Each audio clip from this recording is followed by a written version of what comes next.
you knew something was off. Exploit was the word the second Chris Brown posted that backstage photo, and the part nobody said out loud is that BTS played that exact same building 10 days later, for the exact same company.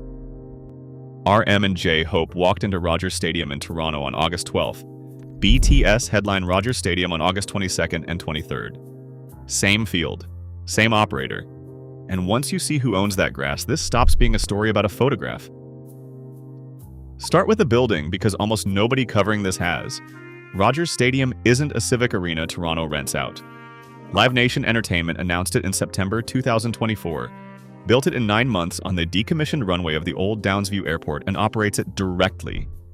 50,000 capacity, 12 to 15 events a year. And it's temporary by design, scheduled for demolition after roughly 5 years, once the land underneath becomes housing. A company doesn't raise a disposable 50,000-seat stadium on an airstrip unless it already knows which acts will fill it. Live Nation Canada's music president said as much at the launch.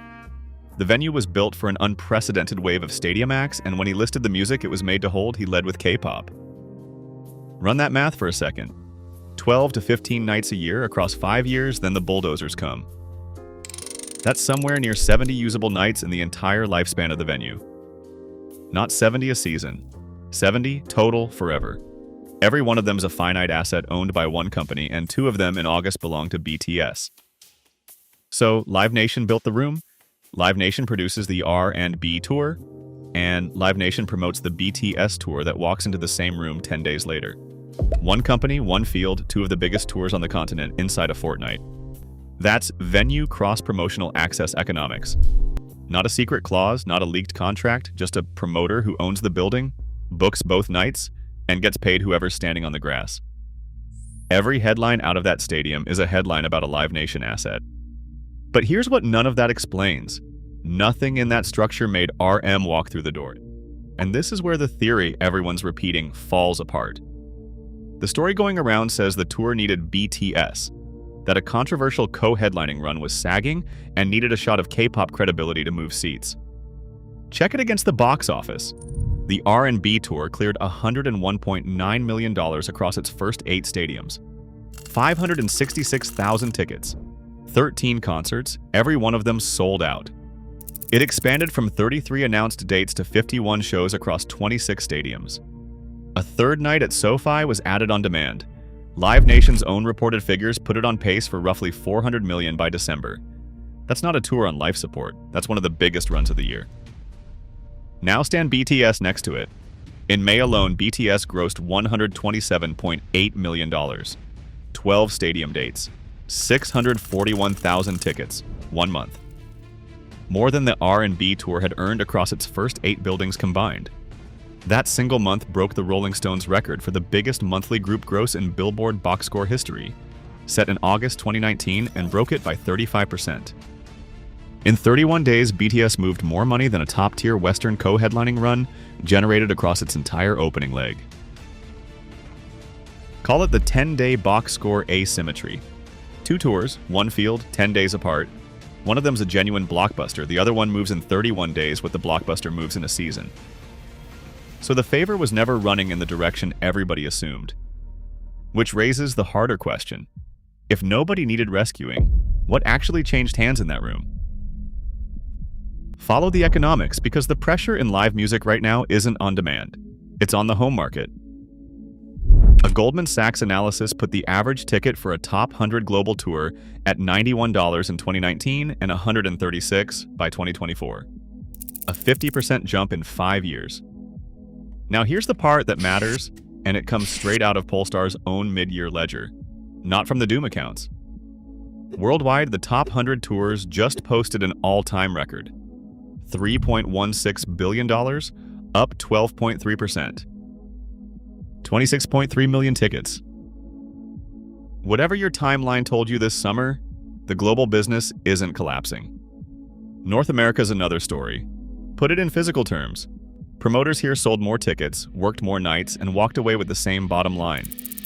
Domestic grosses went from $1.921 billion to $1.923, a rise of 0.1%. Polestar's own analyst wrote that the plateau suggests North American revenue may be sitting at a ceiling. Average gross per concert fell 7.8%. The average ticket price fell too. Nobody in that business is relaxed right now. The world's growing. The home market has stopped moving. Every promoter booking a 50,000-seat American stadium this year is working a flat market against rising costs. That's structural live event inflation and risk hedging. And it's the entire reason co-headlining exists at this scale. Two enormous names split the overhead, guarantee a floor under attendance, and turn a terrifying stadium night into a math problem with a known answer. It's insurance. It's also a quiet admission that in a flat domestic market, one name often isn't enough.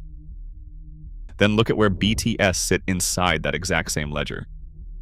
Number 3 in the world, at mid-year, $139.7 million from 13 concerts.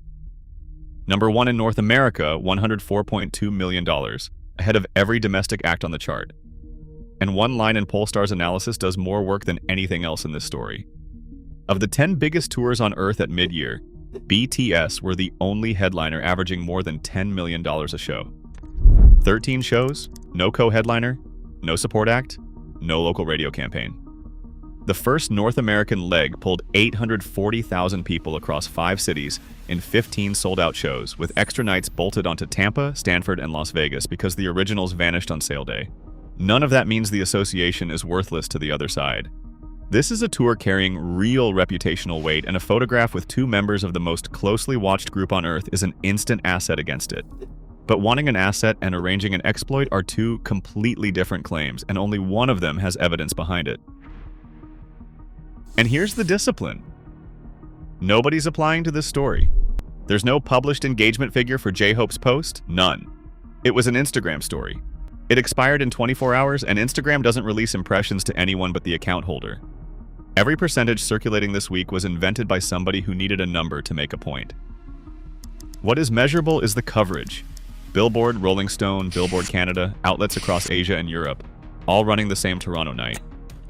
Billboard stated plainly that it was unclear what connection, if any, existed between the 2 of them and Brown. 2 men stood in a frame, and a regional stadium date became a global news cycle at 0 cost to anyone who sold a ticket to it. That's the exchange, not a contract. Attention, the one input in this industry that money still can't reliably buy. So why did it land as a betrayal? Because the word exploit assumes BTS were the ones being used, and that's the part worth slowing down on. Strip the theory away and what's left is 2 artists on a night off. BTS had just finished 2 shows in Baltimore and weren't back on stage until Arlington. RM and J-Hope went to a concert in a city they play in 10 days, danced to records they grew up on, and posted about it. The anger that followed wasn't manufactured by a promoter either. It arrived in under 24 hours in a dozen languages with dates and court records attached, because Brown pleaded guilty to a fray at a London court in July over a nightclub incident from 2023 and pleaded guilty to felony assault in California back in 2009. Army didn't wait for a press release to assemble that timeline. They never do. That's the actual power sitting in this story.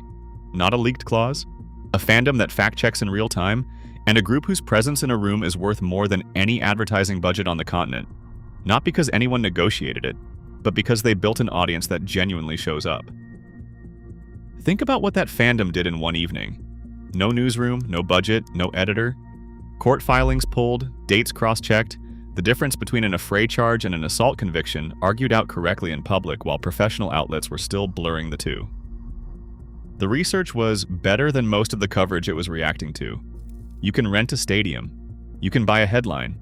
You can't rent the reason 600,000 people move in a single month. Live Nation didn't put BTS in that building as a favor to anybody. They built the building partly because acts like BTS exist. That Kpop line in the launch announcement wasn't a courtesy. It was a forecast, and it's already paid. So which target actually deserves the anger? 2 artists on a night off, or the promoter collecting a check on both nights either way? Because that promoter just hit a legal wall. In April 2026, 33 state attorneys general and the District of Columbia won a jury verdict finding Live Nation liable on every antitrust count they brought. A civil finding, not a criminal one, and the largest crack yet in the structure that decides which stadium you sit in and what you pay to get through the gate. What that verdict does to era-ranked ticket prices is already open on your screen.